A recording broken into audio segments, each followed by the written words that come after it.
Hello guys, welcome back to my channel. So as I am sure that you guys are aware of, the new Miraculous Ladybug special came out not too long ago, and so in today's video, I'm going to do a review on it. In my video, I'm going to have a section that explains the basic plot of the movie, and then you just watch that section if you have not seen the movie, and then we can talk about it after you've seen the movie. And also the way that I'm doing this video is inspired by Kate Loves Disney, so she's cool, so you should go watch her. But don't ditch my channel just to watch hers. You can watch both of us because we're both cool. And also, I forgot to mention this in my last video, but I put it in the description of my last video, but I'll say it today in this video just in case you don't read the descriptions for some reason. I want to do the best Miraculous Ladybug villains every 3 months because there are 3 seasons. So yeah, that's all I want to say. And also, I'll put the timestamps of like each section, if that's how you want to call it. I'll put the timestamps of each section in the description. And so, yeah, now enough of me talking. Let's get straight into the video.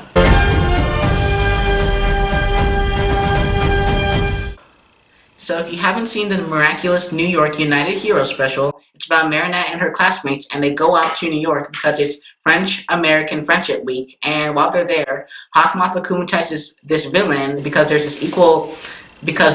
this Eagle Miraculous that was at the museum that the field trippers went to. Now, I've got to say, I didn't expect this movie to be this great. If you're watching this and you're like, hey Jay, this is your favorite show, how could you say that?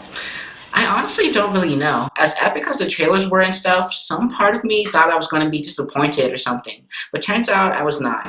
Anyways, I really liked the movie, and it's not disappointing.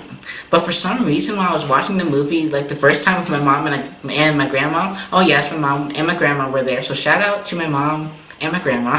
Anyway, so when I watched it the first time with them, I liked it a little bit more, but then when I rewatched the movie, I didn't like it as much, but I still really liked the movie.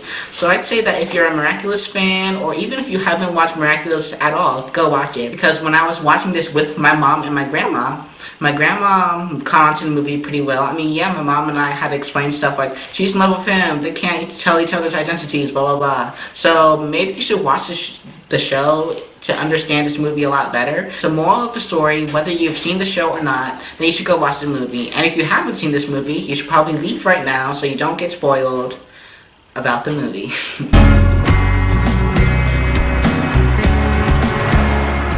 Like I said in the plot section, I didn't think that this movie was going to be that great, especially after seeing the first part of it. In the beginning, Marinette says she just wants to be just friends with Adrian, when we all know that that's not true. And throughout the entire trip, Aeon, Jess, Alia, and Nino, like, they were just trying to get them to confess their feelings for one another, and it starts to get a little annoying. I mean, don't get me wrong, I want Adrianette to be endgame, but still, it starts to get really annoying when they just continuously start to force the relationship. The whole plot with, like, everyone's going to New York, but besides Adrian, because his dad won't let him go, and then eventually he will let him go because Marinette will convince him, and now who will protect Heroez? I thought that was pretty controversial. And speaking of which, when Ladybug was confronting Cat Noir about, I can't trust you or whatever, she was being very harsh, and she did not need to be that mean about it. Don't get me wrong, I understand where she's coming from, like everyone's in danger and stuff, but still, when she said that to Cat Noir, I felt very sad for him. Also, in the beginning of the movie, when Marinette is crossing across the street, I thought that was pretty funny because it looked like that the car was about to hit her when it did not hit her, so I thought that was pretty funny, and I was actually pretty worried. And also, I remember the first time I watched the movie, I was pretty confused as to, like, where the rocket thing was, like, at the end. Like, was it still in New York? Was it in Paris? I am very confused, because maybe it's because they were, like, going through all those doors at the end and made everything a little confusing. Then when I was rewatching this movie for this review, I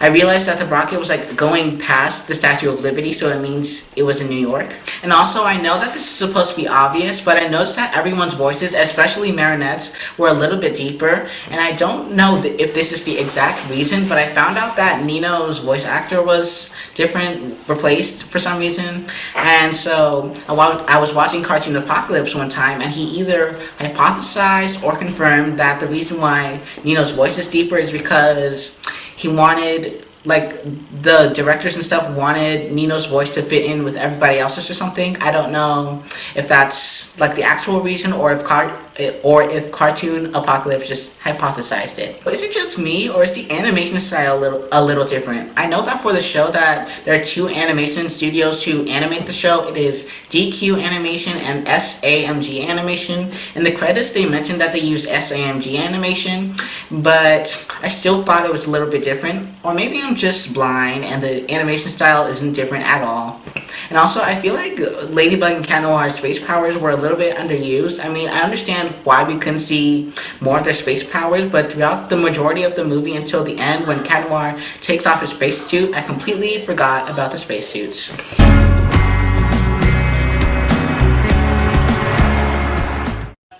I don't really have much to say about the characters we already know about, like Alia, Nino, Ladybug, Cat Noir, whatever. So I'm just gonna talk about the new characters, starting with Aeon and Jess. I thought that Aeon and Jess were pretty cool, chill characters, even though they were animated people. They had pretty good chemistry. And when I first watched the movie, when I found out that Majestia and Aeon were mother and daughter, I was like, oh my gosh, they look nothing alike. Get your facts straight, movie. But then when I was rewatching the movie, I realized that Alia said that Majestia created Aeon, so I'm like, oh, okay.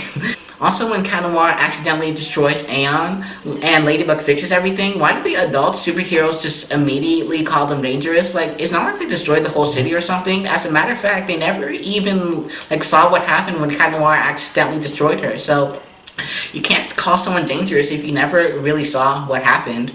And speaking of Majestia, her body is very, very disturbing. Ever since I saw the trailers, I was very disturbed and everything. Even my grandma thought the same thing. Well, I mean, that could be because she's a woman, so.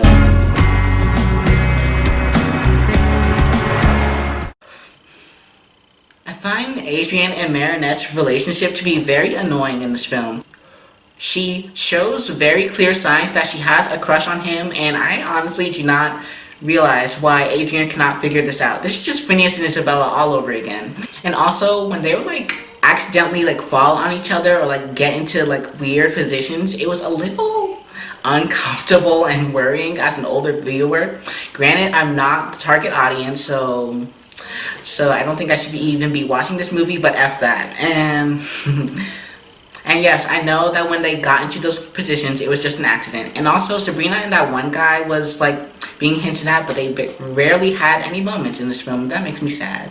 I mean, but they look like they're 7 years older than each other, so it's not that bad. And also, am I the only one that realized this? Majestia and Jess's mom are a couple because Majestia called her honey. Don't get me wrong, I don't have anything against same-sex relationships or whatever, but I just thought I should mention that. Or maybe I'm just overthinking this, and Majestia is just one of those old people who calls everybody honey. And I also really like the scene where Marinette and Adrienne are like flying up in the air with that hot dog. I thought that was pretty fun. And also, you know that song in Miraculous that's played at every party that they go to, like da-na-na, da-na-na-na. Yeah, that song. My mom and grandma were talking about how it sounds like a song that they listened to growing up or something.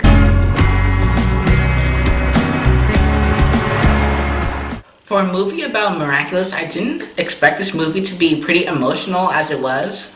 For example, the scene where Adrian renounces his Miraculous. Okay, it pains me to admit this, but I was not crying. Trust me, I really wanted to cry, but I did not. The scene where Adrian was like leaving and Marinette was chasing after him, like my mom, grandma, and I were bursting out laughing. And then my mom was like, hey, whose bike is that on the floor? And we were just all laughing so much. It should have been a tear-jerking scene, so I don't know what about the scene made it so funny. And plus, the only reason I was laughing is because my mom and grandma were laughing, and when other people laugh, it just makes me laugh.